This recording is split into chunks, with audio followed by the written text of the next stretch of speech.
Olá, tudo bem com vocês? Espero que vocês estejam bem. Glória a Deus, Deus abençoe vocês. Estou aqui novamente para dar continuidade na nossa leitura e hoje a gente vai estar meditando no capítulo 13 de Mateus. Vamos estar lendo somente o capítulo 13, ele é bem compridinho, senão fica muito longo o vídeo. E vamos estar meditando, vamos ver o que o Senhor nos fala através das parábolas ali, como a gente vai estar percebendo, Cristo falou muito sobre parábolas. Em parábolas foi revelando aos seus discípulos.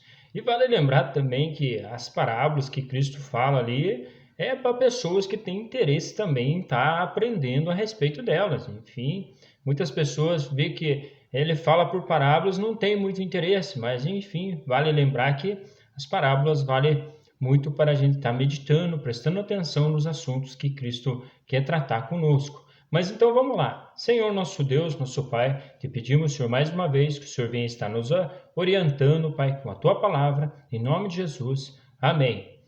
No capítulo 13, ele vai falar sobre a parábola do semeador, muito conhecida, dá para dizer desta forma. Assim ele vai estar falando em parábolas e depois ele vai estar explicando o que significa, que fala bem assim, ó.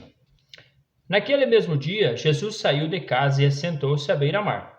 Reuniu-se ao seu redor uma grande multidão, tão grande que, por isso, ele entrou num barco e assentou-se.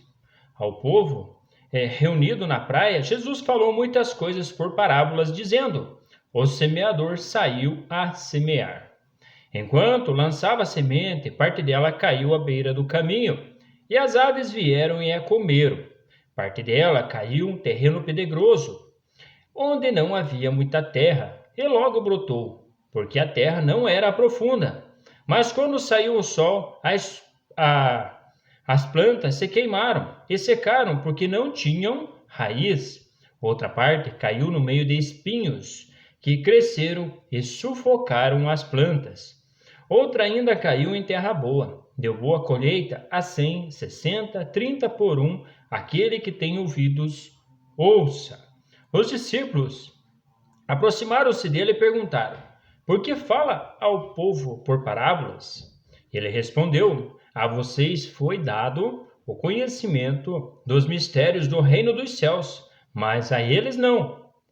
A quem tem, será dado, e este terá em grande quantidade. De quem não tem, até o que tem lhe será tirado. Por esta razão eu lhe falo por parábolas. Porque vendo eles não veem, e ouvindo não ouvem, nem entendem, nem se cumpre, nele se cumpre a profecia de Isaías. Ainda que estejam sempre ouvindo, vocês nunca entenderão. Ainda que estejam sempre vendo, jamais perceberão, pois o coração deste povo se tornou insensível, de má vontade. Ouviram com os seus ouvidos e fecharam os seus olhos. Se assim não fosse, poderiam ver com os olhos, ouvir com os ouvidos, entender com o coração e converter-se, e eu os curaria. Enfim, isso Cristo estava explicando para eles, que tem detalhe que é entender com o coração. Não basta estar vendo e a boca está só falando, mas o coração tem que entender para estar se convertendo e Cristo vem fazer a cura. Vale lembrar que eu gosto até de comentar a respeito deste assunto, a respeito de milagres. Muitos milagres, às vezes a gente fala, poxa, mas eu não vejo milagre nenhum, não consigo enxergar, não vejo igual Cristo falava aqui. Mas eu digo, o maior milagre hoje é a pessoa se converter a Cristo Jesus. Porque assim que se converte, os olhos são abertos, os ouvidos começam a ouvir a voz de Cristo, enfim, e aí Cristo cura. Há uma cura espiritual tanto nos olhos quanto nos ouvidos a partir do momento que se converte. E aqui o Senhor também fala a respeito dos olhos, ali que o olho acaba enxergando Cristo, é só quando se converte, porque hoje assim quem não tem Cristo Jesus anda cego, nu, surdo, enfim, dessa forma. Por isso que é necessário a cura quando se converte. Mas enfim, mais felizes são os olhos de vocês, porque veem, e os ouvidos de vocês, porque ouvem. Pois eu digo a verdade, muitos profetas e justos desejaram ver o que vocês estão vendo, mas não viram, e ouvir o que vocês estão ouvindo, mas não ouviram. Portanto, Ouçam o que significa a parábola do semeador.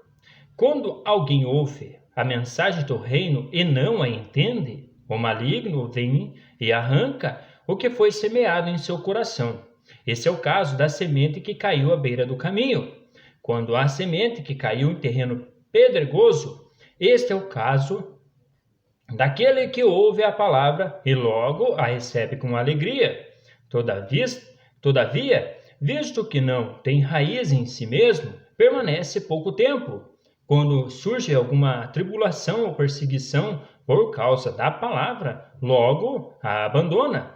Quando a semente que caiu no meio dos espinhos, esse é o caso daquele que ouve a palavra, mas as preocupações desta vida e o engano das riquezas a sufocam, tornando-a infrutífera. E quando a semente que caiu em boa terra, esse é o caso daquele que ouve a palavra e a entende, e dá uma colheita de 100, 60 e 30 por um. Enfim, aqui Cristo resumiu e contou bem certinho a parábola a respeito do semeador. Vale lembrar que ele é a palavra também, como a gente vai ver no Evangelho de João. No início era a palavra, e a palavra estava com Deus, e a palavra era Deus. Enfim, a gente vai estar meditando também no Evangelho de João quando fala da palavra que era Cristo. Enfim, dá para nós também meditarmos e entendermos desta forma.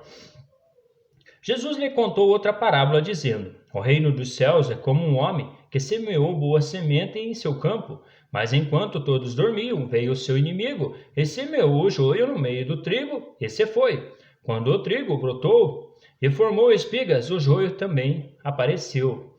Esse é o caso de pessoas que às vezes estão até caminhando junto, mas enfim, só estão mais tribulados do que o Satanás, digamos assim, porque ali a gente vê que é o maligno que traz o joio, e o joio também está no meio da igreja. Não tem como nós falarmos que não está, porque está também, que nem ele vai falar. Os servos do dono do campo dirigiram-se a ele e disseram: o Senhor não semeou boa semente em seu campo? Então, de onde veio o joio?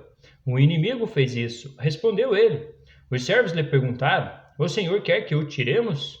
Enfim, não basta nós tirarmos, tem que deixar que o Senhor fique do jeito que está, que no finais dos tempos Cristo mesmo vai estar separando. Ele respondeu: não, porque ao tirar o joio, vocês poderiam arrancar com ele o trigo. Deixem que cresçam juntos até a colheita. Então direi aos encarregados da colheita: juntem primeiro o joio e amarrem-no em feixes para ser queimado. Depois, juntem o trigo e guardem no meu celeiro. Enfim, tem que deixar que o Senhor tome conta de todas as coisas. Às vezes a gente entende e começa a observar, mas não basta a gente estar julgando e querer estar arrancando o joio. Deixar que o Senhor, que é o dono da colheita, ele vai se encarregar de tudo isso.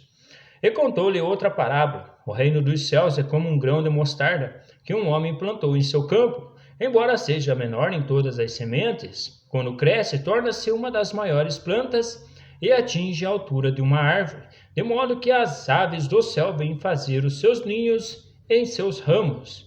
E contou-lhe ainda outra parábola: o reino dos céus é como o fermento que uma mulher tomou e misturou com uma grande quantidade de farinha, e toda a massa ficou fermentada. Jesus falou todas essas coisas à multidão por parábolas. Nada lhe dizia sem usar alguma parábola, cumprindo-se assim como fora dito pelo profeta: abrirei a minha boca em parábolas, proclamarei coisas ocultas desde a criação do mundo. Enfim, esses detalhes ocultos que nem eu tinha comentado, é para pessoas também que têm interesse em estar descobrindo o que o Senhor quer falar através das parábolas, através do reino, enfim, vários detalhes aí é para quem tem interesse. Se tiver interesse, o Senhor vai estar revelando. Então ele deixou a multidão e foi para a sua casa. Aliás, foi para a casa. Seus discípulos aproximaram-se dele e pediram: explica-nos a parábola do joio no campo. Ele respondeu: aquele que semeou a boa semente é o filho do homem. O campo é o mundo, e a boa semente são os filhos do reino. O joio são os filhos do maligno, e o inimigo que semeia é o diabo. A colheita é o fim desta era, e os encarregados da colheita são anjos. Assim como o joio é colhido e queimado no fogo, assim também acontecerá no fim desta era. o Filho do Homem enviará os seus anjos, e eles tirarão do seu reino tudo o que faz cair no pecado, e todos os que praticam o mal. Eles o lançarão na fornalha ardente, onde haverá choro e ranger de dentes. Então os justos brilharão como o sol no reino do seu Pai. Aqueles que têm ouvidos ouçam. Enfim, que nem eu até comentei ali a respeito de Satanás. Enfim, ele vai estar infiltrado aí, querendo tirar, fisgar mais pessoas, tragar a maioria das pessoas aí para serem um joio aí, tá? Junto com ele queimando aí no inferno, como ele fala assim. O reino dos céus é como um tesouro escondido num campo. Certo homem, tendo-o encontrado, escondeu-o de novo. E então, cheio de alegria, foi, vendeu tudo o que tinha e comprou aquele campo. O reino dos céus também é como um negociante que procura pérolas preciosas. Encontrando uma pérola de grande valor, foi, vendeu tudo o que tinha e a comprou. O reino dos céus é ainda como uma rede que é lançada ao mar e apanha toda sorte de peixes. Quando está cheio, os pescadores a puxam para a praia. Então assentam-se e juntam os peixes bons em cestos, mas jogam fora os ruins. Assim acontecerá no fim dos tempos. Os anjos virão e separarão os perversos dos justos e lançarão aqueles na fornalha ardente, onde haverá choro e ranger de dentes. Então perguntou Jesus: Vocês entenderam todas essas coisas? Sim, responderam eles. Ele lhe disse: Por isso todo mestre da lei instruído quanto ao reino dos céus é como o dono de uma casa que tira do seu tesouro coisas novas e coisas velhas. Quando acabou de contar essas parábolas, Jesus saiu dali. Chegando à sua cidade, começou a ensinar o povo na sinagoga. Todos ficaram admirados e perguntavam: De onde lhe vem essa sabedoria e esses poderes milagrosos?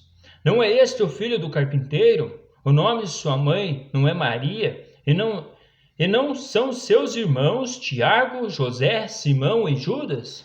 Enfim, vale lembrar que Cristo também Maria teve mais filhos ali, como a gente viu ali que ele fala de Tiago, José, Simão e Judas. Não estão conosco todas as suas irmãs? De onde, pois, ele obteve todas essas coisas? E ficaram escandalizados por causa dele. Mas Jesus lhe disse: Só em sua própria terra e em sua própria casa é quem um profeta não tem honra. E não realizou muitos milagres ali por causa da incredulidade deles. Vale lembrar que Tiago também escreve um livro também. E a gente vê que ele trata ali como um meio-irmão de Cristo também. E Judas também, o penúltimo livro da Bíblia, foi ele que escreveu também.